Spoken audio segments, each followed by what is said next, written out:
in front of Andres.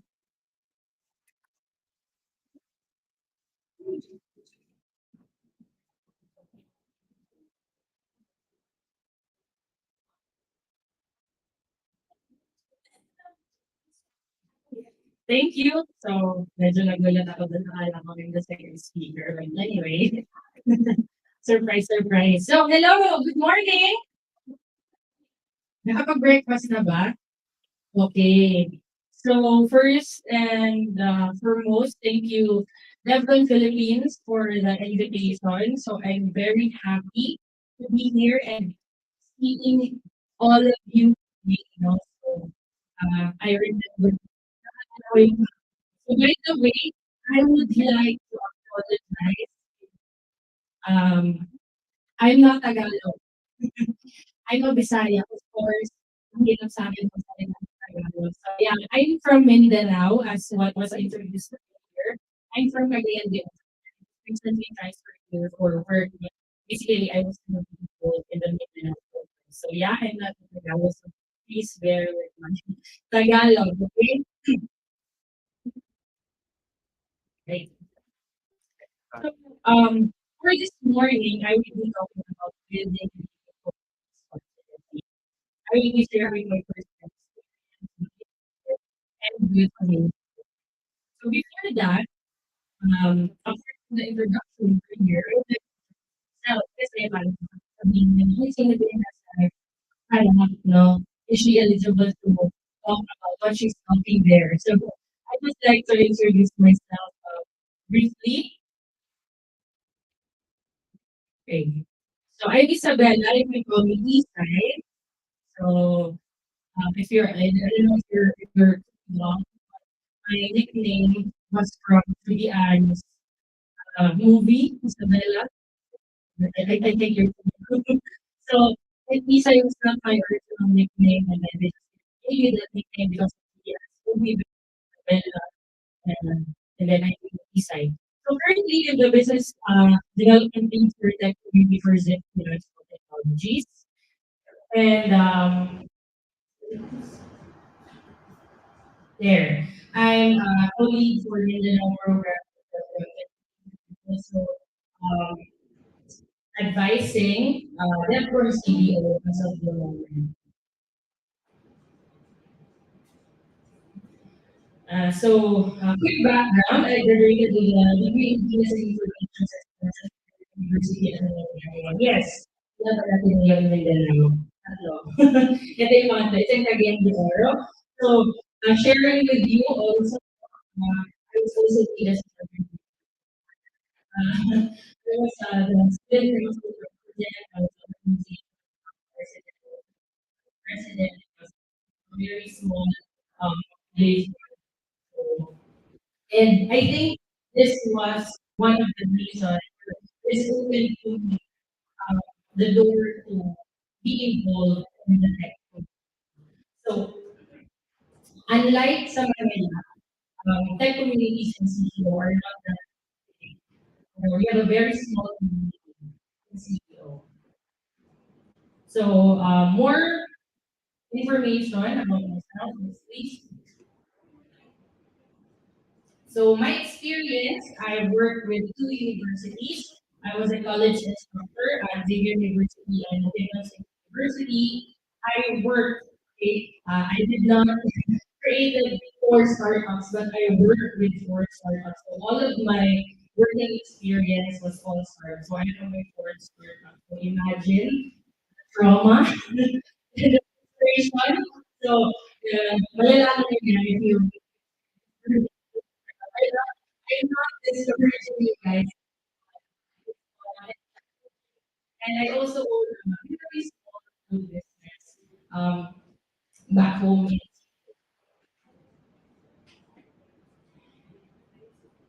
And there, my first ever tech community is Stepford. Stepford. So again, we'll be talking about building and leading community structure. By the way, let's make this an interactive session. And if you have like questions, feel free to raise your hands or chikahan tayo dito. So, more. There. So my first question, are you confident? Anyari? Ah, ano ba yan? Akala ko women empowerment event to. Sige, sino ang confident?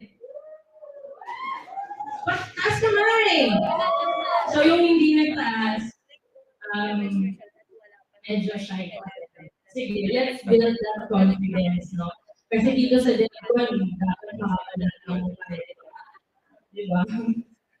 So, requirement talaga yan. Next question is, are you a confident leader? Ayun.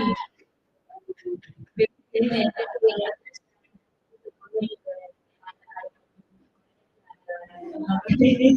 So, are you a confident leader? We don't really have to answer. These are just questions to ponder. No? So, you're all leaders. Why is it important to become confident? So it's not just being a leader, you become the president, the vice president of your organization. Let's discuss how confident is vital in leadership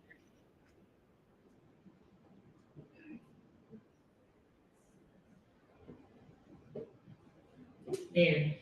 So again, building a leading community. What it is, Venn diagram. Basically, when you're trying to build something, it means you're also leading, right? So if you're trying to build it, you're trying to build a ikaw yung prime leader, you're the one to do it. So that means you're also leading. And if you're also leading, no, you're also trying to build something, right? Because there to sign your project proposals, your presentation reports. No, there's something that you're trying to do. And along with those building and leading comes confidence. Because, if you don't, if you're not confident enough, how would your constituents follow you? Uy, medyo, alam mo yun, like, medyo mahihain si Bless, medyo mahihain si Lead, di ba? Maraming leader. So, like, okay, nakakahiya na din. So, we should be the one starting, no, like, boosting the confidence of our constituents. Easier said than done, right? Sino dito ang confident magsalita in front? Ayun. Ayun. Wala ba? Akala ko ba leader? Sorry. Wrong audience ata. So, again, sino dito ang confident magsalita in front? Sige, sino gusto mo pumalit? Joke. So, di ba? So, next please. Here, I know you no, Facebook, Instagram. So by the time I was invited to speak, I saw this on Facebook. I said, wow, thank you, Lord. May magagamit ako sa talk ko. So this is the confidence paradox. So as you can see in the first image, no, what it says, it scares you until you do it. Diba? I think lahat eh. No? Even, do you still remember when you were a kid and you want to try something out, but then you were so afraid kasi baka pagalitan ka ng nanay mo, or God, but you really want to do it. And sometimes, fear or if you're scared,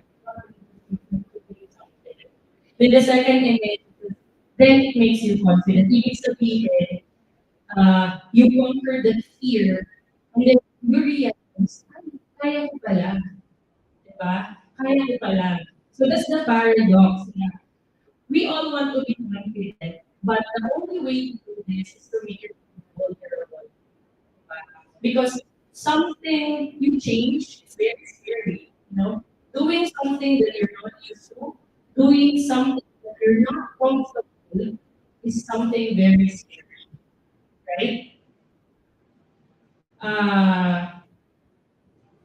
When way before, when I graduated, di ko alam kung na-share ko ba? Di ko na-share ba yung mga laging condition.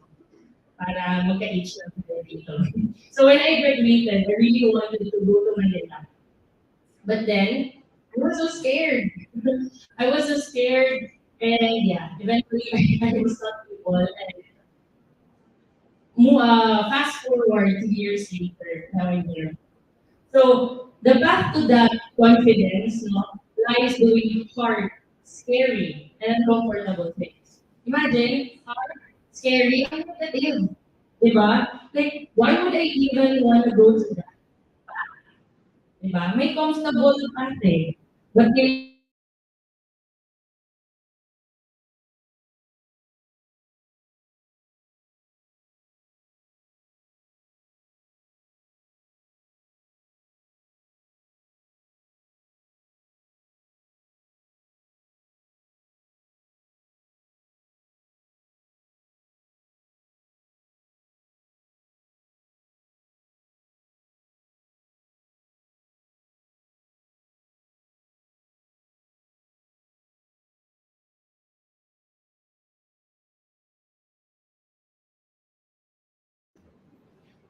na I was not a techie person, Viva. Believe it or not, when Facebook started, I did not create my own Facebook. It was my ex-friend, ex-friend. He created my Facebook and then it was for Harville. Hindi na kayo nakaka-relate doon, no? No?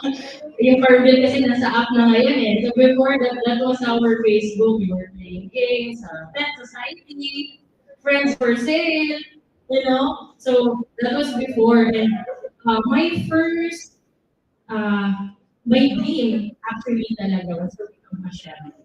Ang layo, no? I wanted to cook, I wanted to own my own restaurant and business. Ang dami, gusto ko pa nga maging lawyer eh. So my first course was BS Accountancy. And ayun, I failed. Bumagsak. And then, I was so lost no, na, ano bang iti-take ko? I'm not sure eh. Kasi, I have this dream that I want to achieve. Pero like, parang hirap na i-achieve. And then one friend randomly gave me an advice. Yung mga information systems ka, uso yan. Sabi niya, huh? Oh my God. And there, I enrolled and bumagsak ako sa first job ng program ko. Imagine ba naman, yung bukod sa paper. Sino nagpo-post sa paper? Sino mga, di ba? Okay, okay. Good to know na may mga instructor pa din pala na nagsabi ko, hindi ko na maalala yung public static boy. Yan, ano ba yan?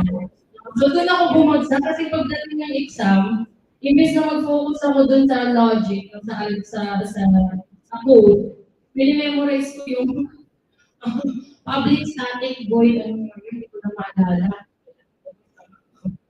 But then, I was not allowed to shift. Pumilitan na ako ng mama ko kasi extend na ako ng 1 year. So, continue ko. And then I was glad I did because I won't be standing here.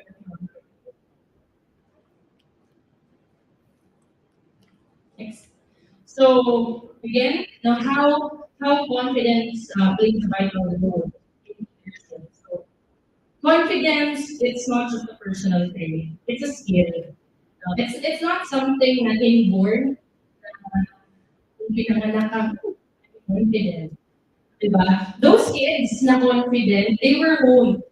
They were, well, maybe their parents really did a good job. No? So, for me naman, I consider myself very confident, you know, Tagalog ng kapal because my mom was able to expose me to like when I was still in kindergarten, she let me wear those furry shells out and then tapos pinasaya ko all of the stage na very sexy tapos she was also pretty. And I think that was a very important part nag-boost ng confidence. So imagine, as early as grade 1, tumakbo ako ng student councilor. Di ko alam kung meron pa pa yun. Okay, wala ko na hindi. But I remember before Mexico. Then that skill can unlock personal growth. Because again, if you won't step out of your comfort zone, you won't even know what next, diba? Do it anyway. Do it scared. A wise man, that wise man was my dad. Sabi niya, kasi di ba, sometimes you get so anxious or the uncertainties in life. And then he said, stop worrying about tomorrow. Like, let's say on Monday, after school, or back to work, yung mga back to school, mga deadline, di ba? So stop worrying about tomorrow. Because that tomorrow hasn't even happened yet. Imagine you're worrying about something that hasn't happened, or worse, won't ever happen. Diba? Ano yung nangyayari bukas? And then you end up wasting today, worrying about tomorrow. No? The uncertainties of tomorrow, the again, worst case is that won't even happen, won't ever happen. So just think about it today. Diba? Then okay, if it scares you, do it anyway. Diba? Do it scared. So, and then let's talk about how do we boost confidence. So this one, siguro, confidence in leadership. So let's start with self-awareness. Um, I put here I put a representation. How a map guides us. Sino na-Google Maps papunta dito? Okay. Good job. Ako nawala ako eh, doon ako bumaba. This is actually my second time here. My first time was when I attended the anniversary event of the before. And then, me and my friend were also the class. We were like, okay, hindi ako nag-grab ako. Si Kuya Grab driver. Nasaan na po tayo? Sabi ko, Kuya, yung driver sa post na sabi ko, Kuya, hindi ko familiar dito. Kasi nila namin sa way, parang iikot pa. Tapos I remember pala, close pala yung road dun sa baba para for like for leisure, for ayun. I use Google Maps. Halos na. In knowing ourselves, no, it's like using a map. We need a guide. Sorry,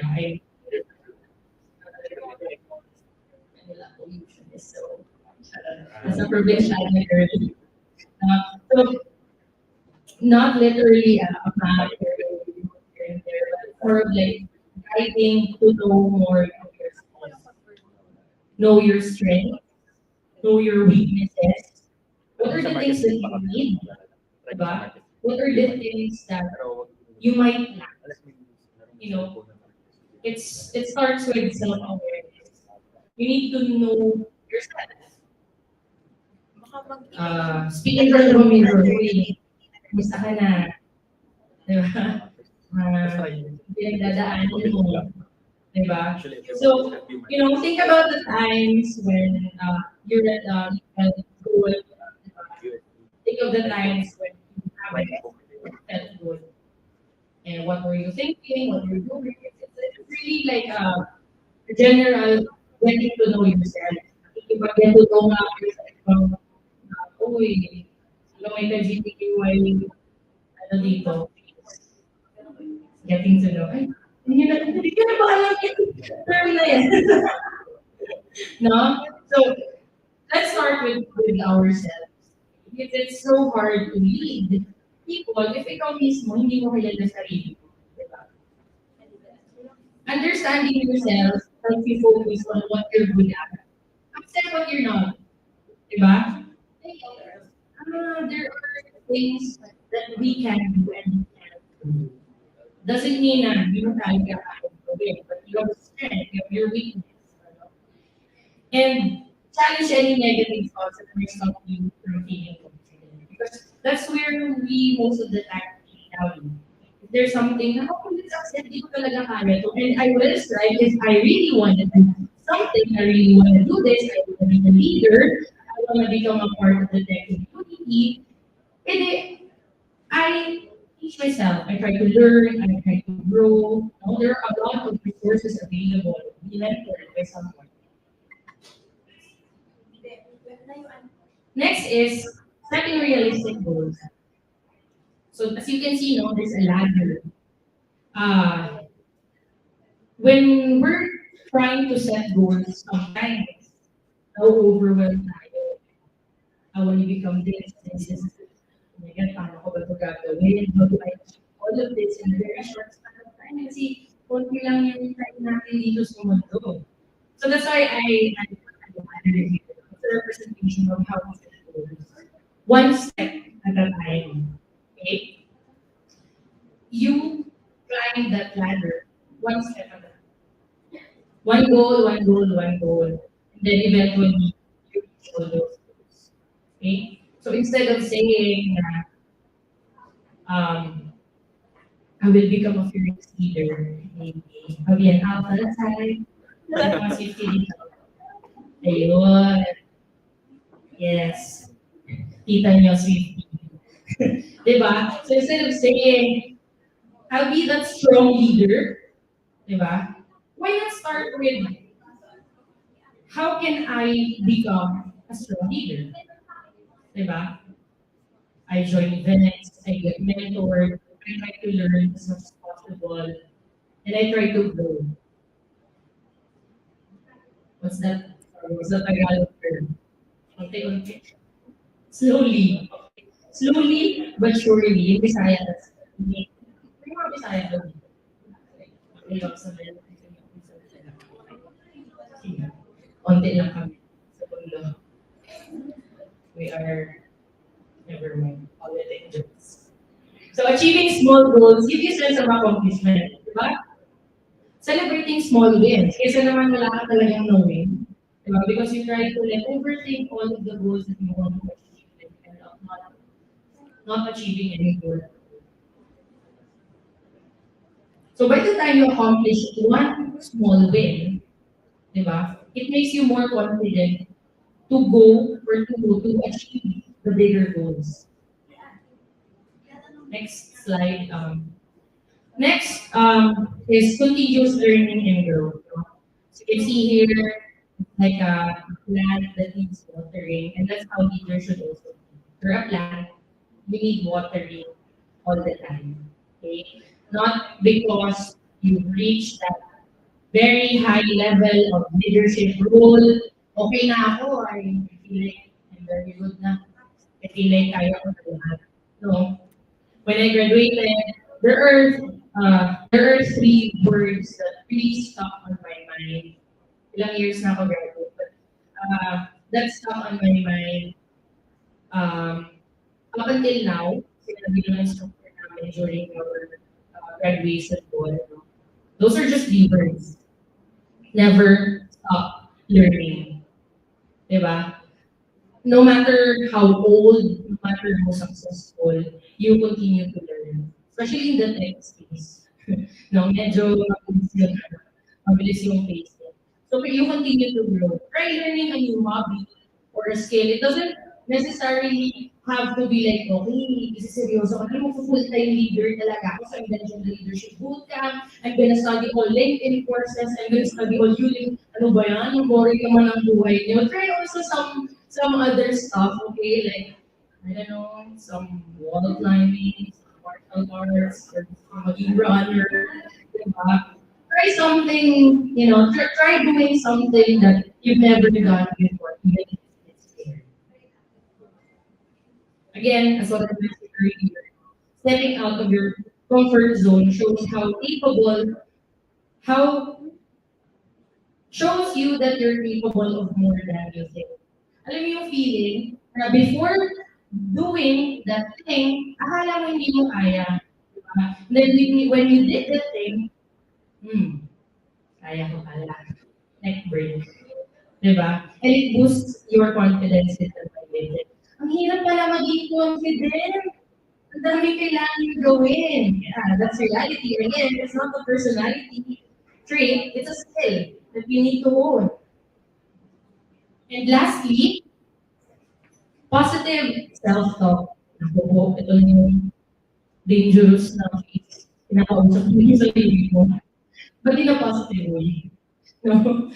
So, our mind is like a garden. So, kanina kasi di ba nag-water tayo ng plants. So ngayon, we're a garden, and just like a garden, if you plant a bad seed, diba? Or like if there's a bad plant na nagtatanim, diba? It will eventually,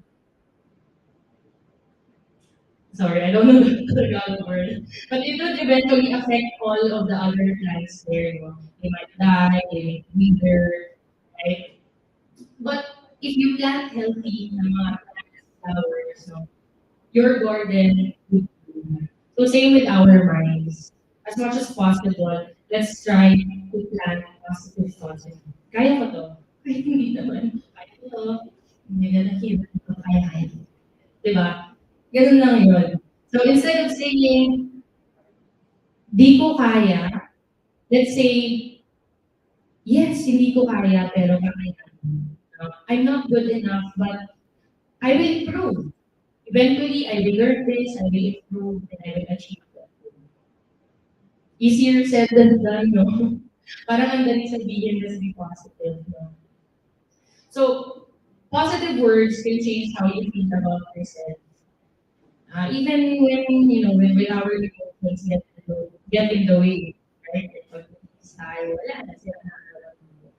Diba? So, pag gising natin, dapat smile. Positive, high positive, all throughout. Ganun ba tayo? Ay, hello? She is? Ayun. No? So, self-awareness, set realistic goals, continuous learning and growth, and positive self-talk. Yung positive self-talk, huwag yung may kausap yung sarili nyo na parang may escape. Baka pag ganyan po, kailangan nyo ng kausap na professional. No? Next slide, please. So here is building communities. So in the next slides, I will be sharing with you my first-hand experience building the community, especially the gospel community. So this was my experience. I started way back 2016. So I was also once like you. When I started in the CTO and we were leading the chapter, all of us were students. We were college students. We don't really know what it was. Ito naman ang isa. Kuya namin that I was the chapter head. So like, ako gawa tayo. Kuya, hindi pa dyan kasi magkakapos na kami. And then, I think 2016 was also the first DevCon summit na we were able to join here in Manila. Ano pa kami, alam mo yun. Alam mo yung ng DevCon kasi shoulder pa ni DevCon that time. So that was the time I started volunteering and I was the program lead. And in 2017, we were able to conduct our very first ever DevCon Summit CPO. The very challenging summit that we had, nerve-wracking. And then 2018, 2019, and then the pandemic. So sad. Happy pala. Dami nangyari. So that was the highlight of my leadership during, having been able to organize a DevCon summit in my hometown.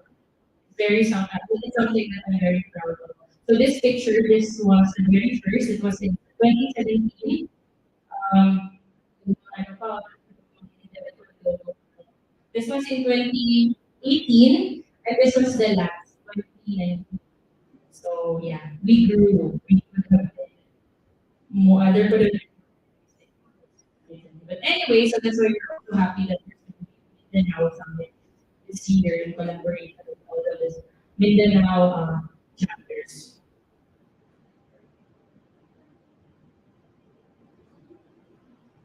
Next. So there, just to share with you, these were the yeah. These were the people who was not able to join. So when we started with Workboard, di ko na narrate yung story before us because di ko na kabisado kung ano nangyari. But when we started, ito yun, this is Tessa, si Brad. We were all from CBO. We are classmates in college. We are own bodies. May isa pa, yung isa kasama. And then we have here, si Miss Haifa was our mentor. She's our ate. So, magpupunta kami ng Manila. So, pero ngayon medyo, na lang, pinapala, natin. So she was our mentor. Yeah, I would like to next slide, please. I would like to highlight that my mentor was a woman. So when I was still in college and we were working with them, it was my dream to be her mentor. Gusto ko siya maging boss. It came true last year. Yeah, we worked together for a company. Then continuous mentoring, women's appreciation. She was my mentor up until now. I look up to her. So let's have a quick story time. So again, when we started, I'm gonna show you how we were able to get a community in CPO. So when we started, before we joined as official officers or volunteers in the CPO, there was just one person, si Kuya C. Italo natin siya sa pangalan quiz. Hindi na siya, nag-retire na siya. Lolo ng debut na to. So, siya lang. So, because we were also student leaders, so we try to tap like Defcon. Hello kuya, gusto ko namin mag-campus Defcon sa university. So, naalala ko pa, siya lang mag-isa naghahanap ng speakers, nagbibitbit ng mga tarpaulin. So amazing, no? And then, when he met us, he invited us to volunteer. Yung agenda pala siya. Gusto niyo na pala ipasa yung burden. No? So, gusto niyo mag-volunteer, then kami is very excited and very young. No? Ito namin, mga pabidang student leaders. No? And then, so there, yan, no, yung gusto na lang. So this was the very first set of volunteers that we have. So 3 girls and 2 boys. No? One program team, one finance, one designer, one logistics, one marketing.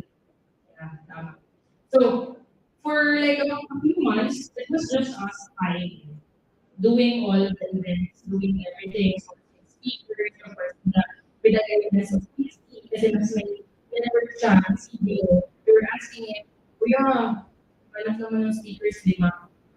For the lighting sa campus, di ba? So hindi, Kuya, pahanap naman ng speakers, di ba? And then, next.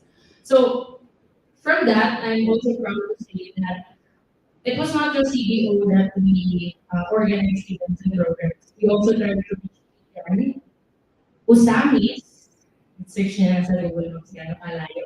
And then Bukidnon. So, in our time, there were only 2 chapters in Mindanao, CBO and Davao. As you can see ngayon after CBO, Ligan, and Davao, open and praying, Bukidnon, in Mindanao. So, it's malawak din. Because mahirap din bumiyahe. No? So, we reached all of those na may mga taga-enable. Will not use the word. So, napakaano namin, sipag namin, wala pang sahod yan. May budget nga lang for food, pizza, and everything. So, that's what we did. And then we realized, mapagod naman, kayong 5 lang. So, next slide, please. So these were some of the pictures that we had. Summits, I think this was in Pilipinon and some people. Kasi also the picture na picture like na stairs or documented kagat ng football. Dati walang ganun eh. Walang mga Gen Z selfie whatsoever. Ang pangit ng documentation before. So from 5 people, we had 13. We were 13. No? Naging 13 kami. This was the very first. Ito Kuya C.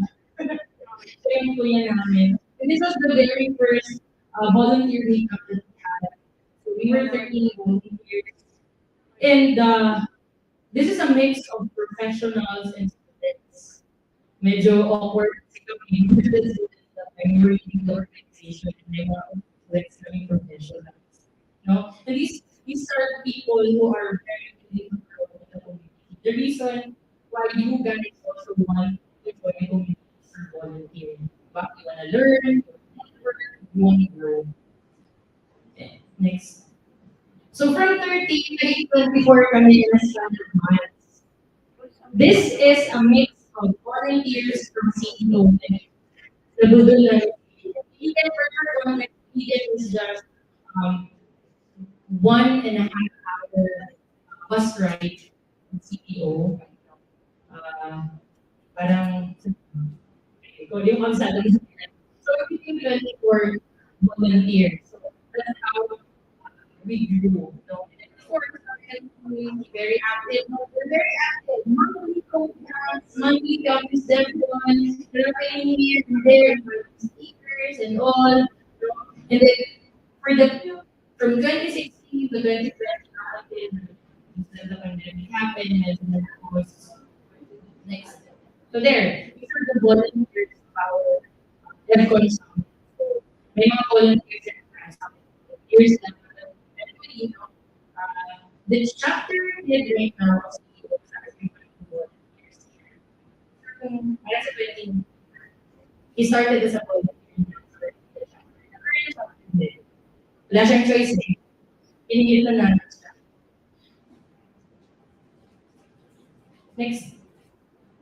There. So communities thrive on strong leadership and confidence among their members. So it's it's an effort between two parties, the leaders and the members, right? So that's why it's important for you as a leader to be confident and strong. Diba? Pag nakita ng members mo that you're confident, then they will also be confident. So they can work efficiently, diba? They can be more confident, organizing events.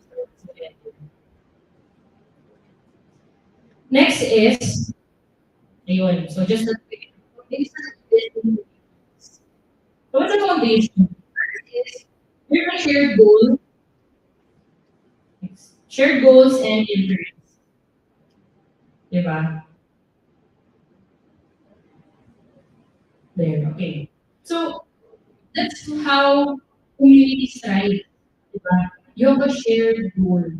Same kayo ng interest. Diba? If you're in the student council, your goal is to survive the school survive the school year, make sure all reports are liquidated. Diba? Or like one of your shared goals is to serve your student body. Diba? Mga bida-bida. So, and interest. You're interested in growing. You're interested in learning. You're interested in leading. Diba? Kaya nga kayo dito, diba? Or mali? Okay. She is? Ayun, okay. Next is trust and communication. No? Very important when it comes to communities. No? Trust each other and of course communication. Diba? Sabi nga nila communication is always the key. Diba? So if you don't have that in the organization, it's very challenging. Third is inclusivity and diversity within the community. So this one naman, just like what that one is doing right now. What's a good thing about inclusivity and diversity is that there are different perspectives in the table. No? That's why when we were trying to build the CPA chapter, as much as possible, gusto namin madami, diverse yung ano namin. We have students, we have professionals, and surprisingly, I remember we have a volunteer who is a professional and who was not even an IT person. Parang marketing siya for a certain mall, but then he is very interested in the community. Then, no? Then we also have people who is from our city, who is from vegan, we have colleges, of course, for PhDs, but then they also volunteer. No? We have mga, ano pa ba? I think yun naman. No? So there's diversity. And that it's good because there are different perspectives. You know, these people understand the needs of, Like for example, if you're a professional, they would be able to have kung ano yung mga needs ng mga professionals, same with the students. And lastly, for the foundation of community building is the role of leadership, in fostering community growth and stability. Without a very strong leader, a community wouldn't a community wouldn't grow or become stable. So that's why you guys, as a leader, you should understand how your role is very vital in the community. And not just being a leader, but being a confident and fearless leader. Kasi yun talaga Taylor Swift. Ayun. So, next slide. So I encourage you all to join a community. So I understand you're all student leaders, you're in your organization, but if you can, if your time permits, if your parents would also allow you join a community. I tell you, joining DevCon 2016 was one of the best decisions I did. No. May paano pala. No, it was one of the best decisions. It opened me a lot of doors to opportunities. No, I met people, basta, it boosted my confidence. No? I owe it to that. No? Experience is always the best. Yun, sa ko na lang din. No? We're also trying to build our community in our company. So it's um, we have just started, and we will be launching soon. So as I mentioned, I encourage you to join a community. There are a lot of communities in the next phase. No? Community partners. That one is one, and there are also a lot. So try to find the right community for you. Baka kami yun. No? Baka kami yun. So we are Zip Dev, and again, we will be launching soon.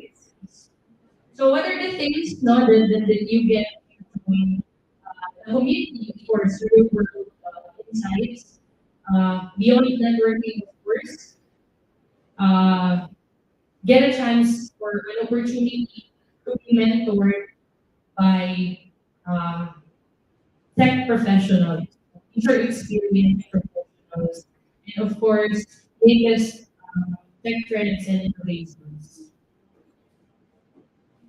There. Next slide. So we have a mentorship program for technical workshops and webinars.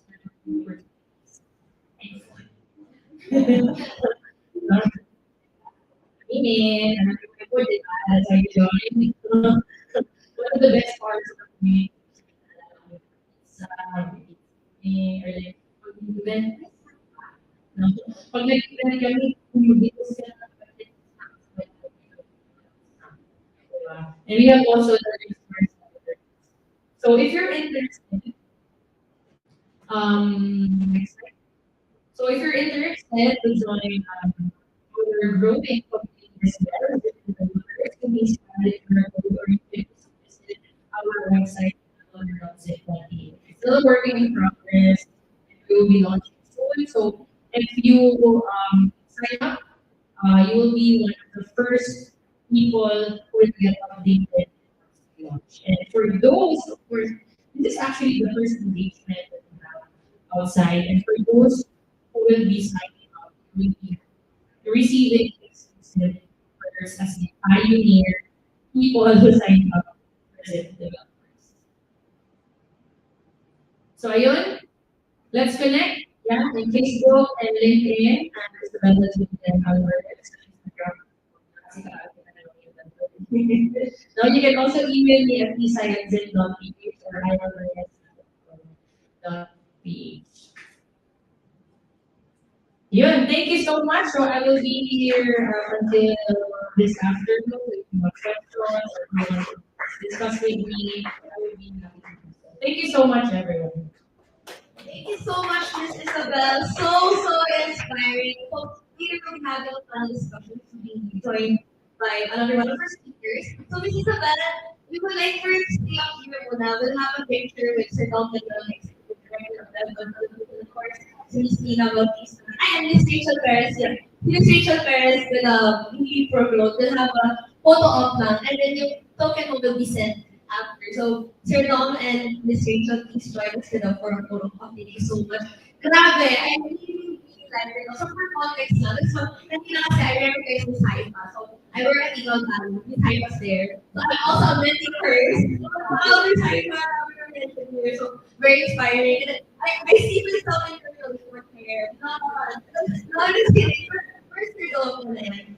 So, I also, pioneered yung Google Developers and Clubs and everything. So, I just want to say that, the photo op ko, yun. So, every time you're having your photo op, di ba? We went, us girls, diba? We went through so much change. Let's start with puberty. Di ba? Pero dati, pandemic pa lang, imagine, our college life is taken away from them. So, we went through so much change. And I'm just, each one of you, I'm just so proud of you that you guys went here. Wherever you guys from Bulacan, Fairview, you guys went here to what? To get out of your comfort zone. Diba, you're already doing what Miss Isabel's saying. Diba? So I'm so proud of you girls.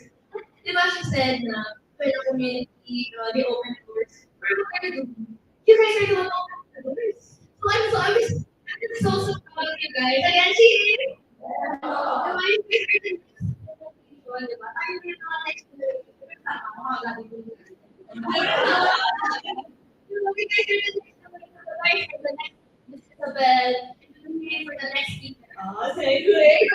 But I really know next generation. So I'm gonna say I'm also proud of you and again, please give a round of applause for her first time in high school. So empowered. Nakarepeat tayo. Anyways, for our next speaker, so she again embodies the spirit of leadership and innovation in the tech industry. So she's an esteemed analytics practitioner with over 2 decades of experience. She founded ZLIF Solutions in 2013, a consultancy firm and firm in the Philippines, specializing in data strategies, analytics, and AI solutions for top businesses. So she's also the co-founder and president of the Analytics and Artificial Intelligence Association of the Philippines, AAP for short. So she fosters an ecosystem for advanced analytics and AI. So our speaker serves on the board of trustees now for the Gold Digital Filipinas movement, aiming to uplift Filipino lives through digital services. So she's passionate about tech education and gender diversity. She also co-founded the Organizers Group of the Philippines, and then she also leads for the Women Foundation, providing science training, and she also teaches part-time at the University of the Philippines. Wow! So let's all give a big round of applause for Miss Michelle Alarcon. Hello po.